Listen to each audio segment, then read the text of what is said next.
ये उत्साह, ये जोश पश्चिम बंगाल की नई कहानी बता रहा है। और मैं देख रहा हूं बहुत बड़ी संख्या में माताएं बहनें आशीर्वाद देने आई है, किसान आए हैं, श्रमिक आए हैं और नौजवानों का जोश तो हम सब देख रहे हैं।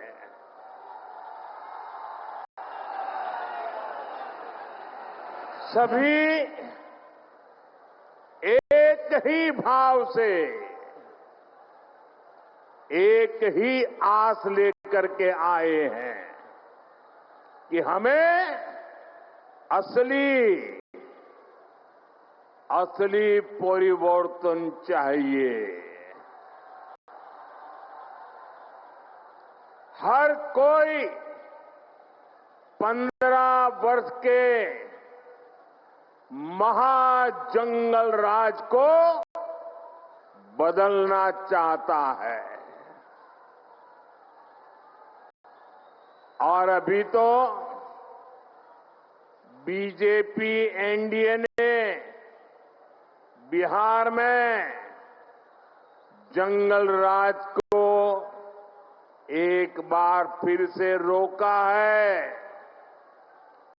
अब पश्चिम बंगाल भी टीएमसी के महाजंगल राज को विदा करने के लिए तैयार है।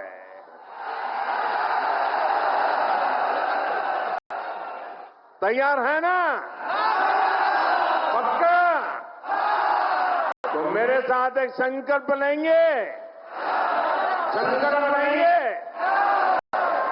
मैं कहूंगा पलटानो दोरकार, पलटानो दोरकार। आप कहेंगे चाय बीजेपी सरकार। पलटानो दोरकार, पलटानो दोरकार, पलटानो दोरकार, पलटानो दोरकार, पलटानो दोरकार। साथियों, मैं आज ऐसे समय में सिंगूर आया हूं जब देश ने वंदे मातरम के 150 वर्ष पूरे होने का उत्सव मनाया है।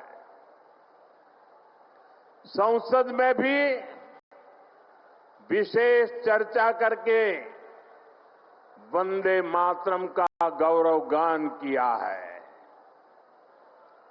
पूरी संसद ने, पूरे देश ने ऋषि बंकिम चंद्र चट्टोपाध्याय जी को श्रद्धा भाव से नमन किया।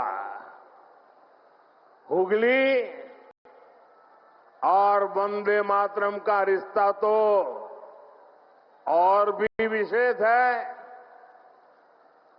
कहते हैं यहीं पर ऋषि बंकिम जी ने वंदे मातरम को उसका पूर्ण स्वरूप दिया।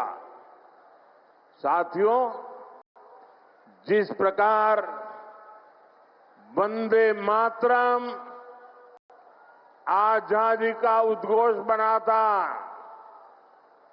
हमें वंदे मातरम को पश्चिम बंगाल को, भारत को विकसित बनाने का मंत्र भी बनाना है। साथियों, बंगाल की धरती ने देश की विरासत, देश की आजादी के लिए जो दिशा दी, जो नेतृत्व दिया, बीजेपी उस प्रेरणा को राष्ट्र के कोने कोने तक ले जा रही है। ये भाजपा सरकार ही है जिसने दिल्ली में कर्तव्य पथ पर इंडिया गेट के सामने नेताजी सुभाष बाबू की प्रतिमा लगाई है। पहली बार लाल किले से आजाद हिंद फौज के योगदान को नमन किया गया। अंडमान निकोबार में नेताजी के नाम पर द्वीप का नाम रखा गया। इतना ही नहीं, पहले जो 26 जनवरी के कार्यक्रम थे ना, वो 24-25 तारीख से शुरू होते थे और 30 तारीख को पूरे होते थे। हमने ये कार्यक्रम बदल दिया। हमने अब 23 जनवरी सुभाष बाबू की जन्म जयंती से शुरू किया और महात्मा गांधी की पुण्यतिथि पर पूरा करने का तय किया। साथियों, बांग्ला भाषा और साहित्य बहुत ही समृद्ध है, लेकिन बांग्ला भाषा को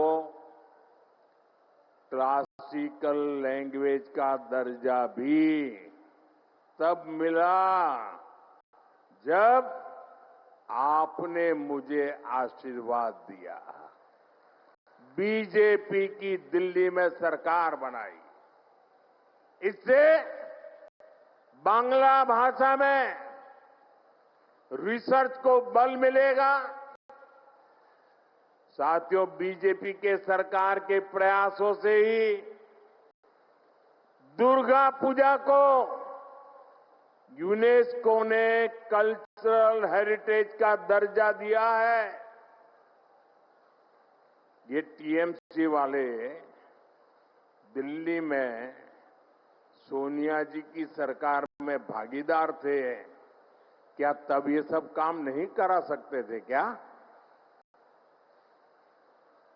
क्यों नहीं किए? ये मोदी है जिसको बंगाल के लिए इतना प्यार है, समर्पण है, तब होता है। हमारी सरकार के प्रयासों से ही गुरुदेव रविन्द्रनाथ टैगोर के शांति निकेतन को विश्व धरोहर का दर्जा मिला है। ईश्वर चंद्र विद्यासागर, राजा राम मोहन राय और स्वामी विवेकानंद, इन महापुरुषों की जन्म जयंतियों से जुड़े अहम पड़ावों को नेशनल लेवल पर मनाने का सौभाग्य भी हमारी सरकार को ही मिला है। ये हम इसलिए कह रहे हैं और हम इसलिए कर रहे हैं क्योंकि बीजेपी विकास और विरासत दोनों को महत्व देती है। विकास और विरासत के इसी मॉडल पर चलते हुए बीजेपी पश्चिम बंगाल के विकास को भी गति देगी। साथियों, पश्चिम बंगाल का सामर्थ्य बहुत बड़ा है। यहां बड़ी बड़ी नदियां हैं, बहुत बड़ी कोस्टलाइन है, यहां उपजाऊ जमीन है, पश्चिम बंगाल के हर जिले में कुछ न कुछ खास है और यहां के लोग तो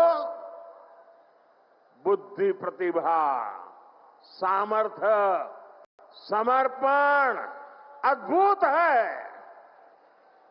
भाजपा हर जिले की इस ताकत को और ज्यादा बढ़ाएगी और जब हर जिले के हिसाब से योजनाएं बनेगी तो इसका सबसे ज्यादा लाभ उन जिलों में रहने वालों के लोगों को होगा।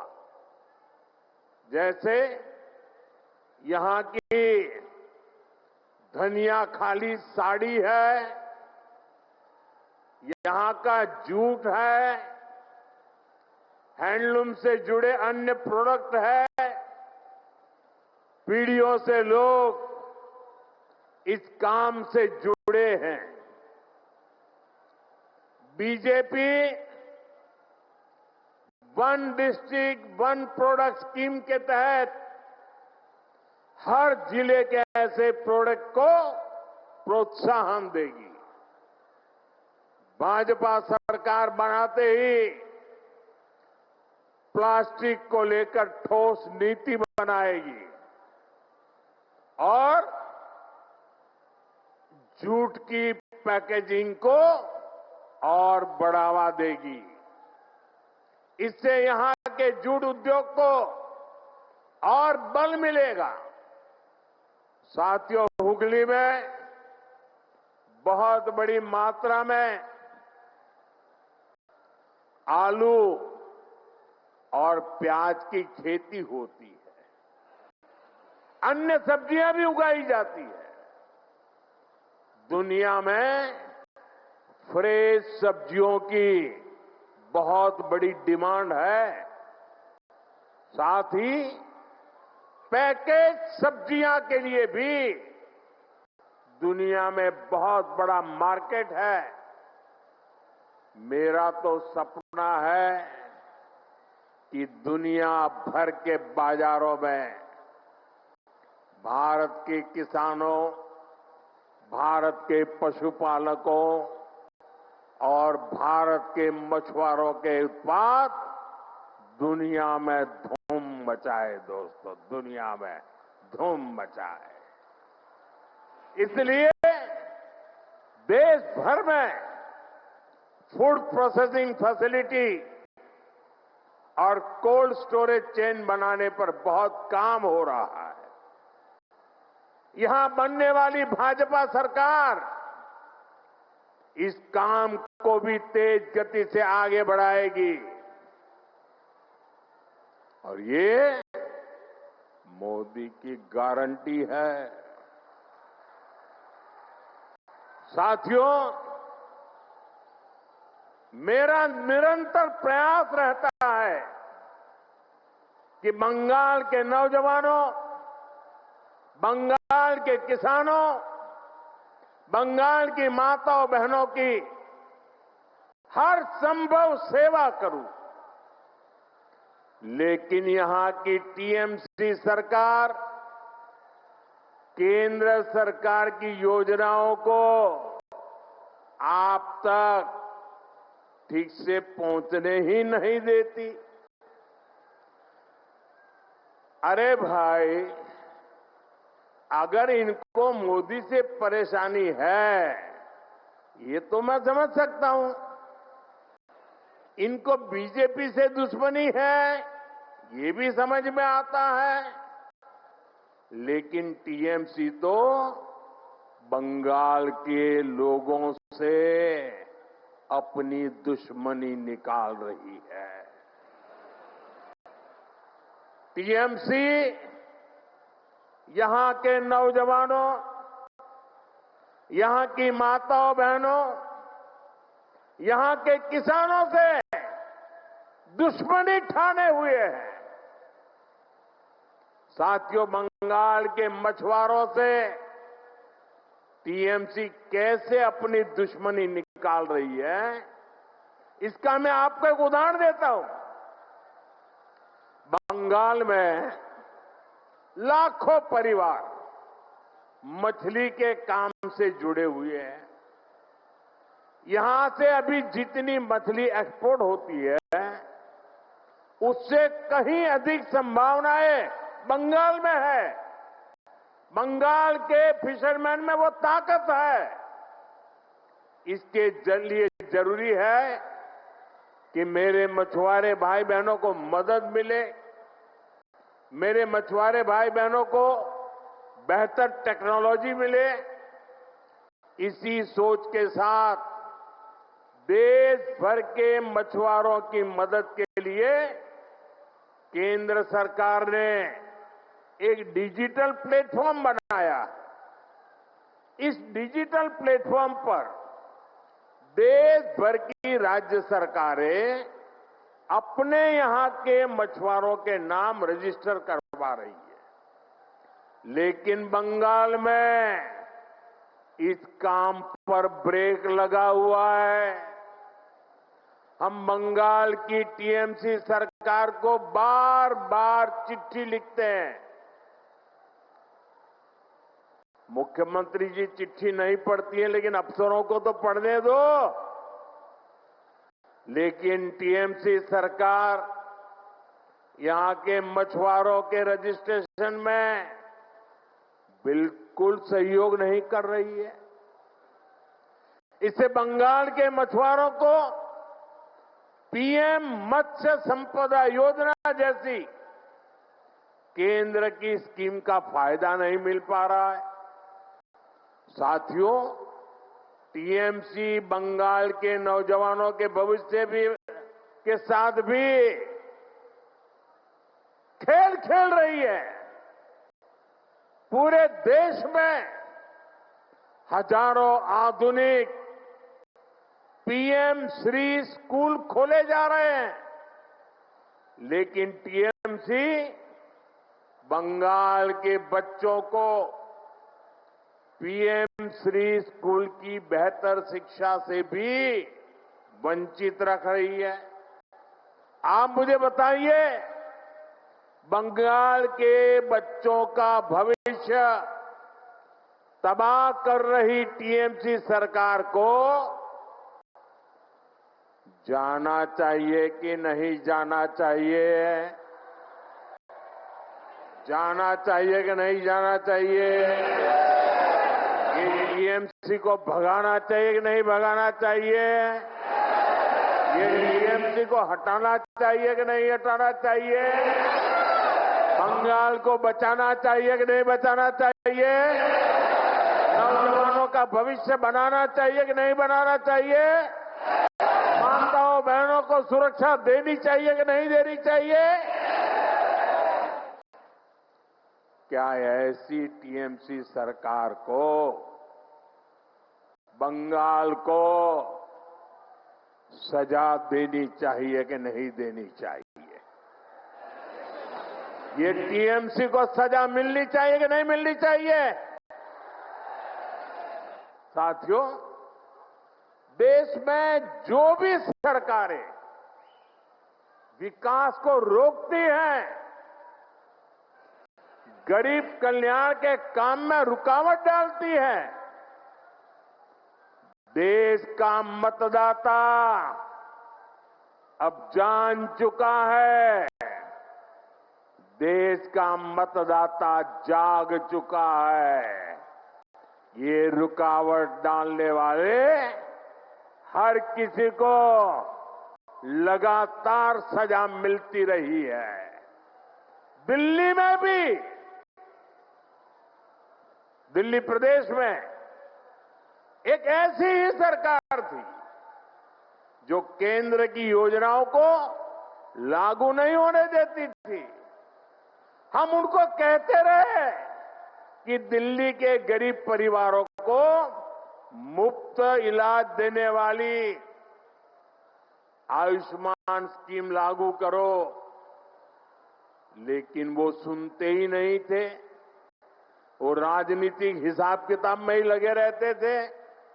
इसलिए दिल्ली की जनता ने उनको सत्ता से बाहर का रास्ता दिखा दिया।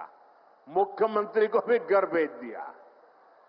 और अब दिल्ली में आयुष्मान योजना से गरीबों को मुफ्त इलाज हो रहा है। साथियों, बंगाल की जनता ठान चुकी है, यहां के लोग टीएमसी की निर्मम सरकार को सबक सिखाने वाले हैं, ताकि यहां भी बीजेपी सरकार बने। और आयुष्मान भारत योजना बंगाल में भी लागू हो, गरीबों को मुफ्त इलाज मिले। साथियों, बंगाल में भाजपा की डबल इंजन सरकार बननी बहुत जरूरी है। जहां भी भाजपा की डबल इंजन सरकार है, वहां केंद्र सरकार की योजनाओं के तहत बहुत शानदार काम हो रहा है। मैं आपको हर घर नल से जल की बात बताता हूं। देश के गांव-गांव में हर घर तक पाइप से जल, इसके लिए केंद्र की बीजेपी सरकार ये अभियान चला रही है। अब जैसे त्रिपुरा है, वहां पहले की सरकार के समय 100 में से सिर्फ 4 घरों में ही नल से जल आता था। जब लेफ्ट वालों की सरकार थी ना त्रिपुरा में, आपके पड़ोस में, 100 घर में से सिर्फ 4 घर में। लेकिन बीजेपी की डबल इंजन सरकार के कारण आज वहां 100 में से 85 घरों में नल से जल आने लगा है। ये आंकड़ा आपको याद रहेगा? ये आंकड़ा आपको याद रहेगा? आप जरा बताएं, मैं ना दोबारा बताऊं मैं। जब ये लेफ्ट वालों की सरकार थी, तब 100 में से 4 घरों में नल से जल आता था। आज 85 घरों में, 85 घरों में पानी पहुंचता है। साथियों, आज भी बंगाल में आधी आबादी ऐसी है जिनके यहां नल से जल नहीं आता। अगर त्रिपुरा में बीजेपी ना आती तो वहां आज भी वैसा ही हाल होता।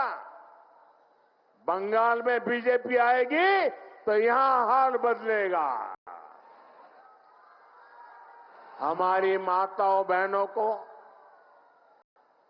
हमारी बेटियों को पानी लाने के लिए कितनी परेशानी होती है। भाजपा सरकार इस परेशानी से आपको मुक्ति दिलाकर रहेगी। और ये मोदी की गारंटी है।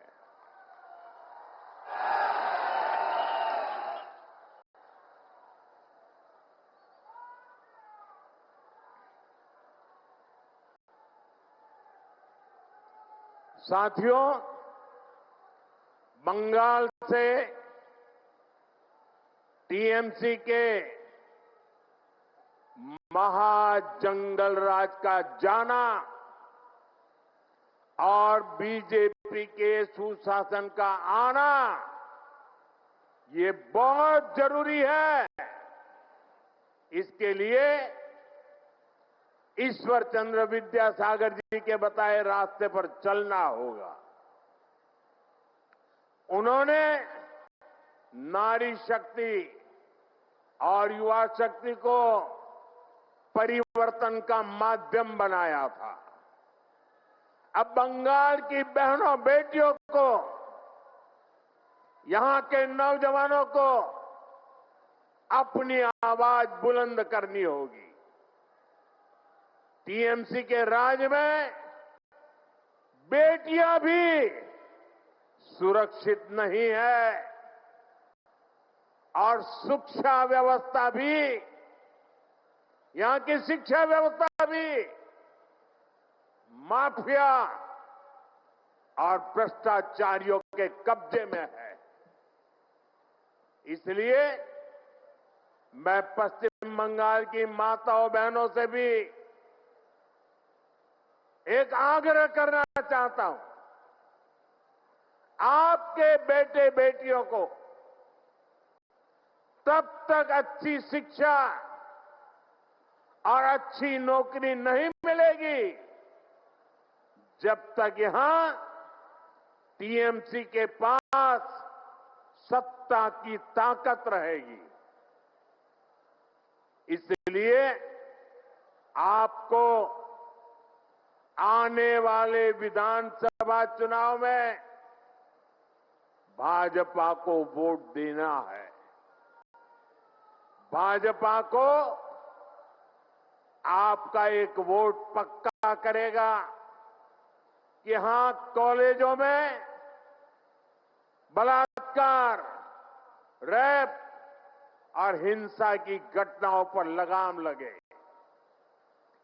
भाजपा को आपका एक वोट पक्का करेगा कि बंगाल में फिर से संदेश खाली जैसी घटना न हो।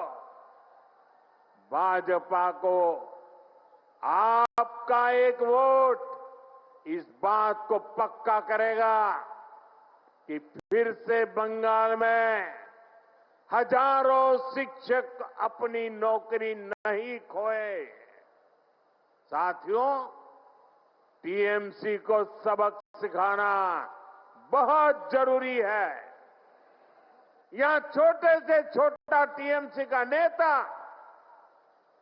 खुद को बंगाल का माई बाप समझने लगा है। हुगली को तो इन्होंने शिक्षक भर्ती घोटाले के लिए बदनाम किया है। बीजेपी युवाओं को लूटने वालों को जरूर सजा दिलाएगी। साथियों, आपको एक और बात याद रखनी है। बंगाल में उद्योग तभी लगेंगे, निवेश तभी आएगा जब यहां कानून व्यवस्था बेहतर होगी। लेकिन बंगाल में दंगाइयों को लूटने वालों को, माफियाओं को खुली छूट मिली हुई है। आपको भी पता है कि यहां हर चीज पर सिंडिकेट टैक्स लगाया जाता है। इस सिंडिकेट टैक्स को, इस माफियावाद को भाजपा सरकार ही खत्म करेगी और ये भी मोदी की गारंटी है। साथियों, टीएमसी सरकार पश्चिम बंगाल की, देश की सुरक्षा के साथ भी खिलवाड़ कर रही है। इसलिए यहां के नौजवानों को खास तौर पर बहुत सावधान रहना है। टीएमसी यहां घुसपैठियों को भांति भांति की सुविधाएं देती है। घुसपैठियों को बचाने के लिए धरने प्रदर्शन करती है। आप याद रखिए, टीएमसी को घुसपैठिए इसलिए पसंद है क्योंकि वो इनके पक्के वोट बैंक है। घुसपैठियों को बचाने के लिए टीएमसी किसी भी हद तक जा सकती है। बीते 11 वर्षों से केंद्र सरकार टीएमसी सरकार को बार बार चिट्ठी लिख रही है कि बंगाल के बॉर्डर पर फेंसिंग लगानी है, इसके लिए जमीन चाहिए, लेकिन टीएमसी को कोई फर्क नहीं पड़ता। टीएमसी ऐसे गिरोहों को संरक्षण देती है जो घुसपैठियों को सुरक्षा देते हैं, उनके लिए फर्जी डॉक्यूमेंट बनाते हैं। साथियों, समय आ गया है जब घुसपैठ को भी पूरी तरह रोकना होगा। और जो लोग बीते दशकों में फर्जी कागज बनाकर यहां घुल मिल गए हैं, उनकी पहचान करके उन्हें उनके देश वापस भी भेजना होगा। ये काम कौन कर सकता है? ये काम कौन कर सकता है? ये काम कौन कर सकता है? ये काम कौन कर सकता है? ये काम आपका एक वोट कर सकता है। आपके वोट की ताकत है।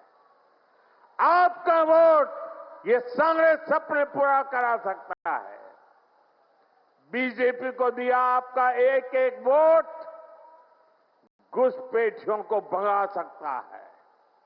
इसलिए इस बारी आपको एक ही लक्ष्य, एक ही धुन, एक ही सुर, एक ही संकल्प लेना है। और मैंने प्रारंभ में संकल्प दिलवाया था, फिर से बोलवाता हूं, पाल्टानो दरकार, पाल्टानो दरकार, चाहे बीजेपी सरकार, पाल्टानो दरकार, पाल्टानो दरकार, पाल्टानो दरकार, पाल्टानो दरकार, पाल्टानो दरकार। इसी संकल्प के साथ एक बार फिर आप सभी को यहां विशाल संख्या में हमें आशीर्वाद देने के लिए, आने के लिए मैं आपका बहुत बहुत आभार व्यक्त करता हूं। मेरे साथ बोलिए, भारत माता की, भारत माता की, भारत माता की, वंदे वंदे वंदे वंदे वंदे वंदे वंदे वंदे।